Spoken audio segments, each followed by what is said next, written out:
ہے خوش نصیب لوگ وہ جن کو نصیب ہو صحبت اللہ۔ ولی میں وہ تاثیر دیکھی، بدلتی ہزاروں کی تقدیر دیکھی۔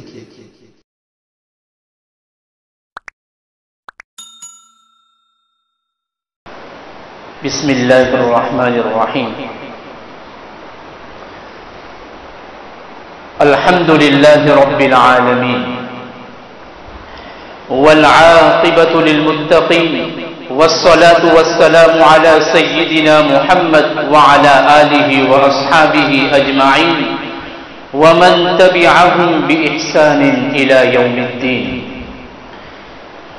أما بعد فقد قال الله تبارك وتعالى في كتابه الكريم والفرقان الحميد: أعوذ بالله من الشيطان الرجيم، بسم الله الرحمن الرحيم، يا أيها الذين آمنوا اتقوا الله وكونوا مع الصادقين۔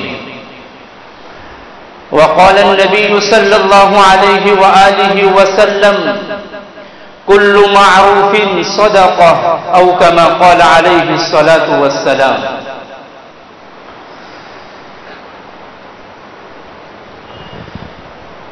میرے محترم دوستو اور عزیز نوجوان،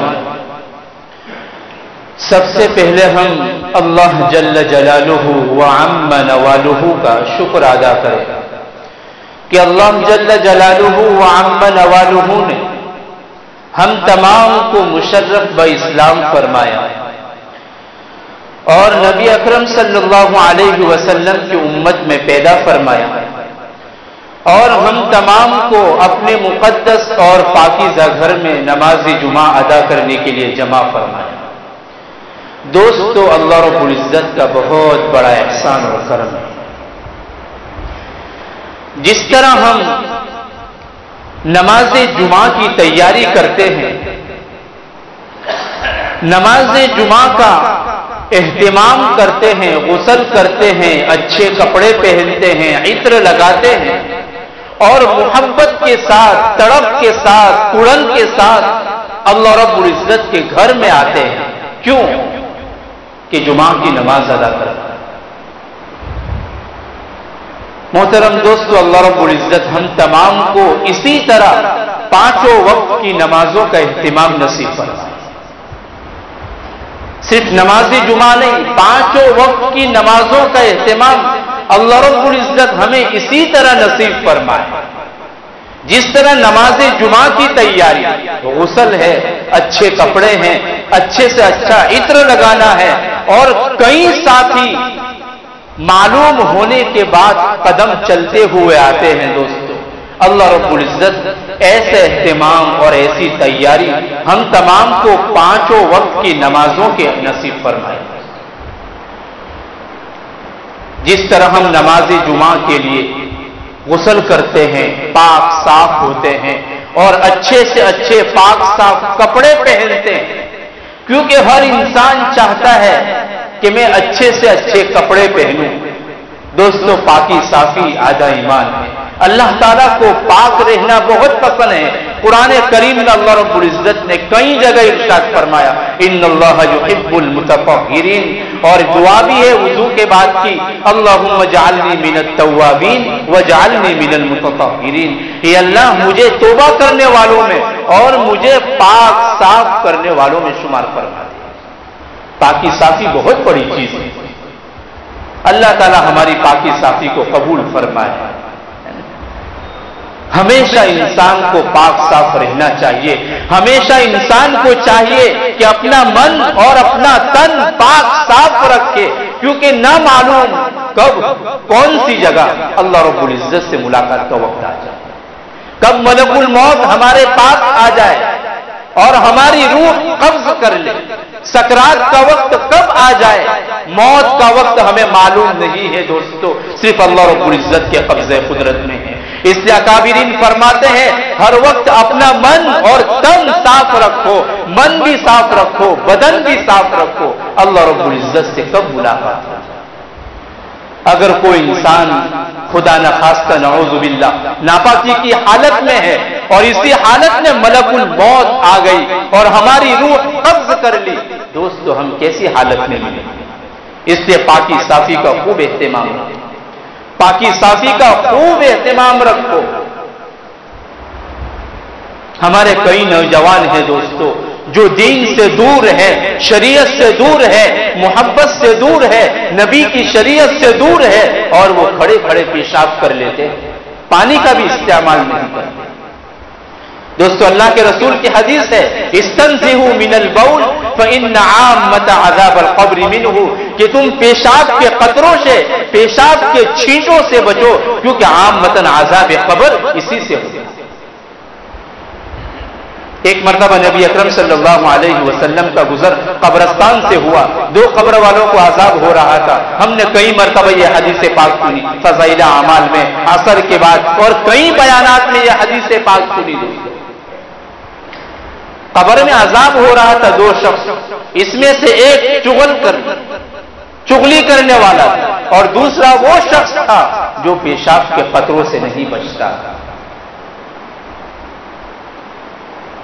اس لیے دوستو جب پیشاب کے لیے بیٹھے پوری طرح پاکی صافی کا خیال رکھو۔ دوستو اگر انسان کے جسم پر، ہمارے پیروں پر پیشاب کے قطرے ہیں، وضو کی حالت میں اگر وہ قطرے صاف نہیں ہوئے تو نماز بھی صحیح نہیں ہے۔ اور وضو کا بھی اچھی طرح اہتمام کرو، وضو کا بھی اچھی طرح اہتمام کرو۔ وضو کی سنتیں ہیں، وضو کے جو فرائض ہے اس کو بھی اچھے طریقے سے ادا کرو، کیونکہ نماز کی اچھی حالت کا ہونا اور نماز کا صحیح اور صحیح نہ ہونا یہ وضو کے اوپر۔ وضو صحیح ہے تو نماز صحیح ہے، وضو ہی غلط ہے تو نماز کس طرح صحیح ہوگی؟ علماء کرام موجود ہے، مفتیان نظام موجود ہے، ہم پوچھیں وضو کے فرائض کیا ہے، وضو کی سنتیں کیا ہے، مسجد میں داخل کس طرح ہونا ہے، مسجد سے باہر کس طرح نکلنا ہے، یہ سب ہمارے نبی کی سنتیں ہیں، اس کا ہم خوب اہتمام کریں دوستو۔ اس لیے میں نے کہا کہ جس طرح جمعہ کی تیاری اسی طرح 5 نمازوں کی تیاری دوستو، اسی طرح 5 نمازوں کا اہتمام کرو۔ اگر ہم نے عشاء کی نماز چھوڑ دی اور اسی حالت میں ہم سو گئے اور تہجد کے وقت ملک الموت نے آ کر ہماری روح قبض کر لی، ہم کون سی حالت میں اللہ تعالی سے ملیں گے؟ اس سے جس طرح جمعہ کی نماز کا اہتمام، اسی طرح دوستو 5 نمازوں کا اہتمام کرو۔ اللہ رب العزت سے اہتمام مانگو، اللہ رب العزت سے مواظبت مانگو، اللہ رب العزت سے پابندی مانگو، اللہ رب العزت سے مانگتے رہو دوستو، دعائیں کرتے رہو۔ اللہ رب العزت سننے والے ہیں۔ اللہ تعالیٰ نے قرآن کریم میں ارشاد فرمایا ان ربی لسمیع الدعاء، ان ربی لسمیع الدعاء، کہ بے شک میرا رب دعاؤں کو سننے والا ہے۔ ایک مرتبہ جب انسان کی آواز آسمان سے ٹکراتی ہے، فرشتے کہتے ہیں کہ باری تعالیٰ یہ آواز مانوس نہیں، 2 بار مانگو، 3 مرتبہ مانگو، مانگتے رہو۔ باری تعالیٰ فرمائیں گے اے میرے فرشتے، میرا بندہ رو رو کر مانگ رہا ہے اور میں نہ دوں یہ میری شان کے خلاف ہے۔ مانگو اللہ رب العزت سے دوستو، مانگو، کیونکہ دعائی ہمارا ہتھیار ہے، دعا ہمارا ہتھیار ہے۔ اللہ رب العزت سے پاکی صافی مانگو، نمازوں کا اہتمام مانگو۔ اگر نمازیں چھوٹ جاتی ہے تو بعد میں پڑھ لو، مگر اللہ رب العزت سے نمازوں کا اہتمام مانگو۔ ایک دن ایسا آئے گا کہ انشاءاللہ تعالی اللہ رب العزت ہمیں 5 وقت کا نمازی بنا دے گا۔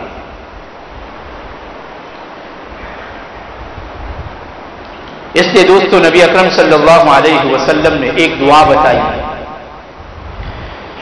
جس کو حضرت مولانا خالد سیف اللہ رحمانی دامت برکاتہ نے اپنی کتاب میں نقل فرمایا ہے، اور دعا ہے نبی اکرم صلی اللہ علیہ وسلم نے فرمایا، دعا بہت چھوٹی ہے، آسان ہے، اللہم انی اسألک العفو والعافیۃ فی الدنیا والآخرہ، بس چھوٹی سی دعا ہے، اللہم انی اسألک العفو والعافیۃ فی الدنیا والآخرہ۔